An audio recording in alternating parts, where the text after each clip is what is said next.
24 hours lasting അല്ലെങ്കിൽ 48 hours lasting എന്നൊക്കെ പറഞ്ഞിട്ട് ഇപ്പോൾ ഒരുപാട് വീഡിയോസ് വരുന്നുണ്ട്. അപ്പോൾ അതൊരു കാര്യം നിങ്ങൾ മനസ്സിലാക്കേണ്ടത്, അതൊരു മാർക്കറ്റിംഗ് ടെക്നിക്കാണ്. ചിലപ്പോൾ ശരിയായിരിക്കാം, ചിലപ്പോൾ തെറ്റായിരിക്കാം. പക്ഷെ അത് കണ്ട് മാത്രം നിങ്ങൾ ഒരു പെർഫ്യൂം വാങ്ങരുത്. ലാസ്റ്റിങ്ങിനെ കുറിച്ച് ഞാൻ മുമ്പ് വീഡിയോ ചെയ്തിട്ടുണ്ടായിരുന്നു. അത് ഒരുപാട് കാര്യങ്ങൾ ഡിപ്പെൻഡ് ചെയ്താണ്. അതിൻ്റെ അറ്റ്മോസ്ഫിയർ, നമ്മൾ യൂസ് ചെയ്യുന്ന ഒരു അറ്റ്മോസ്ഫിയർ ഇൻഡോർ ആണോ ഔട്ട്ഡോർ ആണോ, നമ്മുടെ മെറ്റീരിയൽ യൂസ് ചെയ്യുന്ന ടീഷർട്ടിൻ്റെ അല്ലെങ്കിൽ ഷർട്ടിൻ്റെ മെറ്റീരിയൽ, ഇതൊക്കെ ഡിപ്പെൻഡ് ചെയ്തിട്ടിരിക്കണം. ബോഡി ഹീറ്റ്, അപ്പോൾ ഇതൊക്കെ ഡിപ്പെൻഡ് ചെയ്തിട്ടായിരിക്കും ലാസ്റ്റിങ്. ഇപ്പോൾ ഫോർ എക്സാമ്പിൾ നമ്മളിപ്പോൾ ഇതുപോലെ ഗ്യാരണ്ടി പറയുന്ന 28 അല്ലെങ്കിൽ 48 hours ഒക്കെ ലാസ്റ്റിങ് ഗ്യാരണ്ടി പറയുന്ന ഒരു പെർഫ്യൂം യൂസ് ചെയ്ത് നമ്മളൊരു ദിവസം ഫുള്ള് പുറത്തൊക്കെ കറങ്ങി നടന്നിട്ട് വൈകുന്നേരം 5 മണിയാകുമ്പോൾ ഒരു ഇമ്പോർട്ടൻറ്റ് ക്ലയൻറ്റ് മീറ്റിങ്ങിന് പോകുമ്പോൾ നിങ്ങൾക്ക് ആ ഒരു കോൺഫിഡൻസ് ഉണ്ടാവും? എനിക്കുണ്ടാവില്ല. കാരണം ഞാൻ എന്തായാലും അത്ര ഗ്യാരണ്ടി എഴുതി ഒപ്പിട്ട് തന്നൊരു പെർഫ്യൂം യൂസ് ചെയ്താൽ പോലും അത്രയും സമയം കഴിഞ്ഞിട്ടൊരു മീറ്റിങ്ങിന് പോകാനാണെങ്കിൽ ഞാൻ എന്തായാലും ഒന്നുകൂടെ റീഅപ്ലൈ ചെയ്തിട്ടേ പോകുള്ളൂ.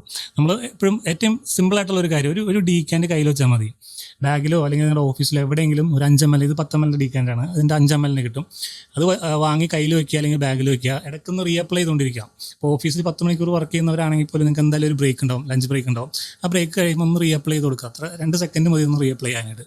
നമ്മളത് ആലോചിച്ച് ടെൻഷൻ അടിക്കേണ്ട കാര്യമില്ല. ഇങ്ങനെ ഈ 24 hours അല്ലെങ്കിൽ 48 hours എന്ന് പറയുന്നത് കേട്ട് മാത്രം അപ്പോൾ നമ്മൾ അതിൻ്റെ പുറകെ പോകേണ്ട ആവശ്യമില്ല. നമുക്ക് ഇഷ്ടപ്പെട്ട പെർഫ്യൂം വാങ്ങി യൂസ് ചെയ്യുക, ഇടയ്ക്കിടയ്ക്ക് റീഅപ്ലൈ ചെയ്യുക. അതാണ് ഏറ്റവും ബെസ്റ്റ് ഓപ്ഷൻ എന്നാണ് എൻ്റെ അഭിപ്രായം. അപ്പോൾ നിങ്ങളുടെ അഭിപ്രായം കമൻറ്റ് ചെയ്യും. ഇൻഷാ അല്ലാഹ്.